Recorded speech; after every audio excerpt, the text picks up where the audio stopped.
নমস্কার বন্ধুরা, আমি লিপিকা সাহা। আমার পঞ্চমতম গল্পের মধ্যে থাকছে আমি একটি কন্যা সন্তান জন্ম দিয়েছি। তো বন্ধুরা, কিভাবে আমি আমার এই মেয়েকে জন্ম দিয়েছি বা মেয়ে ঘরে এলো সেই গল্পই আপনাদের সাথে আজকে শেয়ার করব।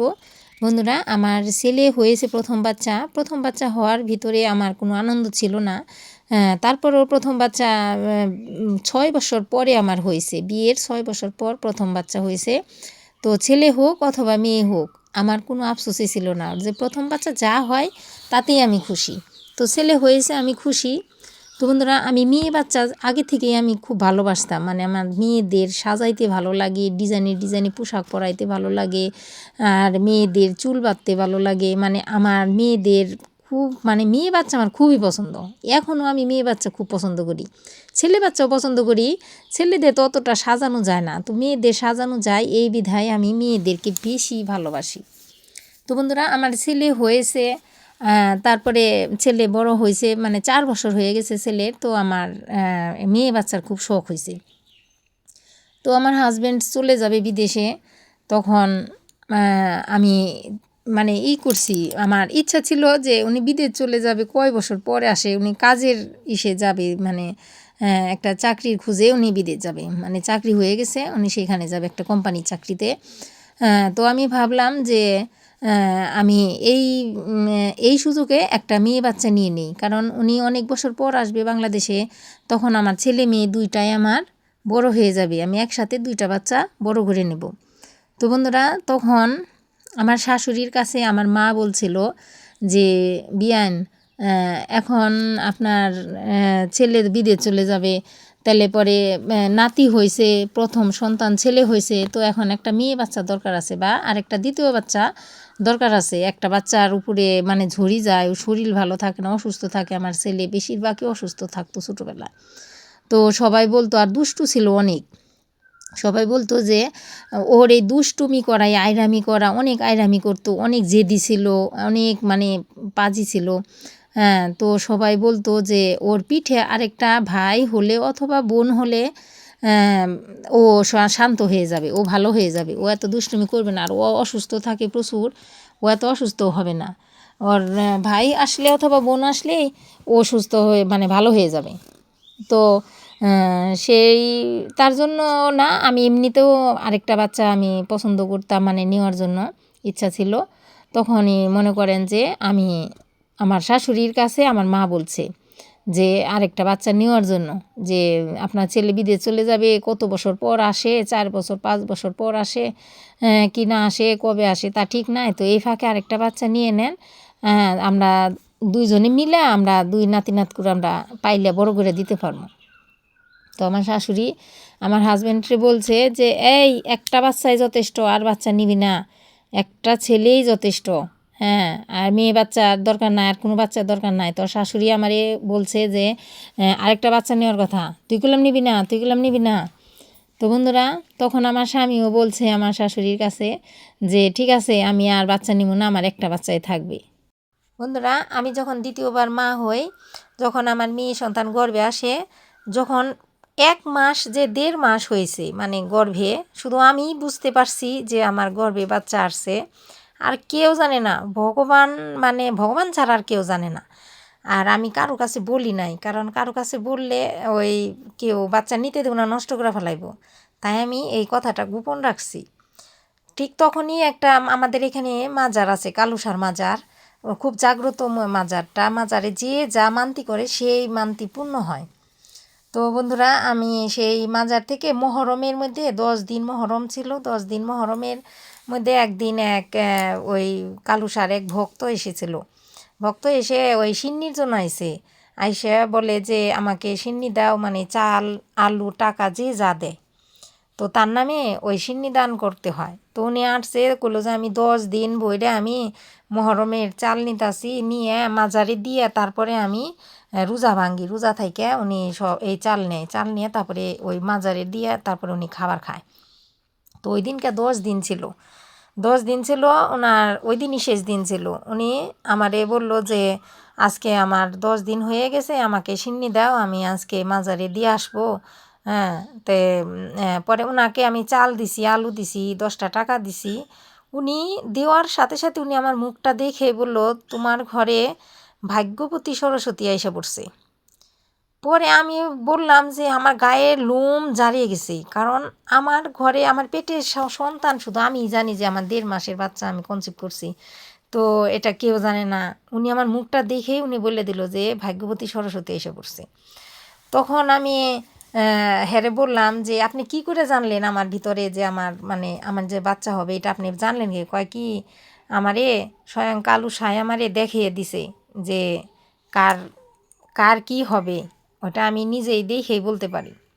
তো তখন সে আমাকে মানে যা বলল যে যদি তোমার ঘরে ভাগ্যবতী সরস্বতী আসার পরে তুমি করবা, ওই কালুসার মাজারে নিয়ে ব্যান্ড পার্টি দিয়ে 7টা ঘুরানি দিবা ওই কালুসার মাজারে।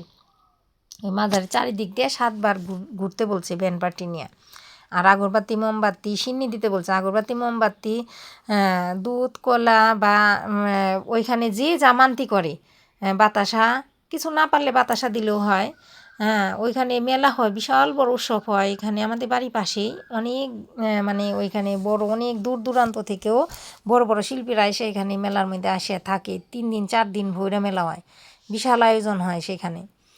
তো বন্ধুরা তখন ওই যে মহিলাটা যে এসেছিল যে মাজার থেকে, কালুসার ভক্ত, তো ওনারে উনি যা যা বলছে আমি তাই তাই করছি। মানে এটা পরে করছি, তখন উনি চলে গেল। তারপরে তখন তো 1.5 মাস আমি আর কারোর কিছু বলি নাই, আমার শাশুড়িকেও বলি নাই যে আমি বাচ্চা কনসিভ করছি। হ্যাঁ, তারপরে আমার হাজব্যান্ড যখন আমার স্বামী যখন বিদেশ চলে যায় তখন 3 মাস আমার গর্ভে আমার মেয়ে। তো আমার স্বামী যখন বিদেশ চলে যায় তখন আমি বলছি, সন্দেহ করবা না, এটা তোমারই বাচ্চা, আমি কিন্তু 3 মাসের গর্ভবতী। হ্যাঁ, তো আমি এটা গোপন রাখছি, তোমার মাকেও বলি নাই, তোমাকেও বলি, কারোকেই বলি নাই, কারণ বললে পরে তোমরা হয়তো বাংলাদেশে থাকতে হয়তো বাচ্চা নষ্ট করে দিতে পারো। কারণ আমার শাশুড়ি বাচ্চা নিতেই দিব না। শাশুড়ি একটা বাচ্চাই পছন্দ করে উনি, আর দ্বিতীয় বাচ্চা নিতেই দিব না। যে আমার স্বামীর ইনকাম কম, মিষ্টির দোকানে চাকরি করে, আমাদের আর্থিক অবস্থা খুব খারাপ, এর জন্য আর বাচ্চা নিতে দিব না। যে বাচ্চা হলেই খরচ হইব, খরচ বাড়বো, সেই মানে আমার শাশুড়ি বাচ্চা নিতে দেব না। তখন ওই আমার স্বামী বিদেশ চলে গেছে, আমি বলে দিছি। তারপরে সে আমার গর্ভে 10 মাস ছিল যখন পেটে, আমি ডেলিভারির পর্যন্ত আমার স্বামী আমার সাথে ভালো মতো কথা বলে নাই। মানে একটু একটু কথা বলছে, তাছাড়া ভালো মতো কথাই বলে নাই। সব কথার মার সাথে, যত কথা তার মায়ের সাথে, আমার সাথে কোনো কথা নাই, কোনো ভালো মন্দ কিচ্ছু না। হয়তো জাস্ট 1টা 2টা কথা বলছে। তো মনে করেন উনি বিদেশ চলে গেল। হ্যাঁ, শাশুড়ি বলে যে কী ব্যাপার, তুমি স্নান করো না কেন?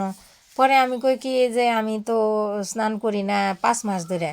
কয় হায় হায়, কয় কি, তখন আমার 5 মাস হয়ে গেছে গর্ভবতী। তখন আমার শাশুড়ি বুঝতে পারছে আমার বাচ্চা হবে। হ্যাঁ, শাশুড়ি তখনই আমারে ধইরা ফেলাইছে যে আমার পেটে বাচ্চা। তখন উনি মানে পাগল হয়ে গেছে, বাচ্চা হইব, হ্যাঁ হ্যাঁ। ওনার তো রাতের খাওয়া ঘুম এখনও পর্যন্ত উনি মনে হয় যে ঘুমাইতে পারে না। উনি সারাদিন শুধু টেনশন করে যে কিভাবে আমার মেয়েকে বিয়ে দিতে হবে, টাকা পয়সা লাগবে। এমনকি আমরা যে ভাত খাই উনি খাবারটাও সহ্য করতে পারে না। খাবার খাইলেও উনি মনে করে কি সব খাইয়ে শেষ করে ফেলালো, মেয়ে বিয়ে দেওয়ার নাগবো না, একটু একটু কম কম খাইয়ে সেই খাবারের টাকা দিয়ে জমিয়ে উনি মেয়ে বিয়ের কথা বলে। তো বন্ধুরা যখন আমার হয় ডেলিভারি হয় মেয়ে বাচ্চা, আমি বাবার বাড়িতে চলে গেছিলাম হওয়ার জন্য। সেখানে আমার শাশুড়ি গেছিলো, আমার সিজার করে এই মেয়েটা হয়। তো বন্ধুরা ডেট ওভার হয়ে গেছিলো, মানে অনেক 10 দিন ওভার হয়ে গেছে ডেট। ডাক্তার দেখাইছি বারবার, তারপরে 12 দিন হয়ে গেছে, ব্যথা উঠে না, মানে ওই ডেলিভারি পেনটা আর উঠে না। তারপরে ডাক্তার বললো ডেট বেশি ওভার হয়ে গেলে বাচ্চা পেটের ভিতরে সমস্যা হবে, পরে মল খাইয়া পায়খানা খাইয়া তাহলে বাচ্চা মানে নষ্ট হয়ে যাওয়ার সম্ভাবনা থাকবো। এর জন্য তারা আর করে নাই, ওই দেরি করে নাই, তারা ডেট ওভার হয়েছে সাথে সাথে সিজার করছে। তো আমার এই মেয়ে বাচ্চাটা সিজার হয়েছে সরকারি হাসপাতালেই, কোনো টাকা পয়সা লাগে নাই, শুধু ওষুধের দামটাই লাগছে। মেয়ে সিজার করে মানে একটা 5 কেজি ওজনের একটা মেয়ে, এত বড় মেয়ে হয়েছিল। তো আমার শাশুড়ি গেছিল দেখার জন্য আমার বাবার বাড়ি, যাইয়া দেখে মেয়ে বাচ্চা মানে এত সুন্দর বাচ্চা হয়েছে, উনি দেখে খুশি যে যাক। আমার আবার ছেলে বাচ্চাটা কালো ছিল, মানে আমার ছেলে এখনও কালো, কিন্তু কালো হইলেও আমার ছেলের চেহারা অনেক সুন্দর। তো আমার শাশুড়ি ভাবছে যে ছেলের মতো যদি কালো হইতো এই মেয়ে কেমনি বিয়ে দিত। মানে উনি এখনও টেনশন করে, আমার মেয়ে 18 বছর হয়ে গেছে, এখনও মেয়ে যে পর্যন্ত বিয়ে না দেবো সেই পর্যন্ত আমার শাশুড়িও টেনশনই করব যে মেয়ে কিভাবে বিয়ে দিব। এই টেনশন করতে করতেই মনে করেন যে আমার শাশুড়ি মানে এখনও মানে আমাদের দেখতেই পারে না, আমার মেয়েকেও দেখতে পারে না। অথচ আমার শাশুড়ির পেটে মেয়ে নাই, আমার শাশুড়ির পেটে শুধু 2টা ছেলে। তো আমি বড় আর আমার দেবর আছে। আমার দেবরের ঘরে 2টা মেয়ে হয়েছে, কিন্তু আমার দেবরের জন্য চিন্তা করে না, কারণ আমার দেবর একটা ব্যাংকের ম্যানেজার, গ্রামীণ ব্যাংকের ম্যানেজার। তো ওর আর্থিক অবস্থা ভালো, তাই আমার শাশুড়ি ভাবে যে আমার ছোটো ছেলের আর্থিক অবস্থা ভালো, ওর 2টা মেয়েকে, ওর 10টা মেয়ে হইলেও আমার চিন্তা নাই। আর বড় ছেলের অবস্থা ভালো না, সে অসুস্থ, তার মধ্যে মিষ্টি দোকানে চাকরি করে। তো সে ওই একটা মেয়েই তার কাছে অনেক মানে দুষ্কর আমার শাশুড়ির কাছে, যে এই মেয়েও বিয়ে দিব কেমনে, খাওয়াইবো কেমনে, বড় করবো কেমনে, নানান হিসাব করেই চলে উনি। তো বন্ধুরা আজকের গল্প এখানেই শেষ। তো বন্ধুরা আমার গল্পটি ভালো লাগলে, যেহেতু এটা আমার জীবনের সত্যিকারের গল্প, যদি আমার এই গল্পটা আপনাদের কাছে ভালো লেগে থাকে তাহলে অবশ্যই একটা লাইক দিবেন, কমেন্ট করবেন এবং শেয়ার করবেন।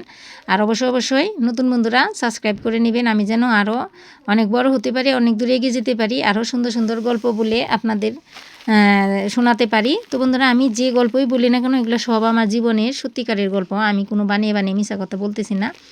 তো ধন্যবাদ বন্ধুরা, আজকের মতো এখানেই শেষ। আবার আরেকটি নতুন গল্প নিয়ে আসবো অন্য আরেকটি পর্বে।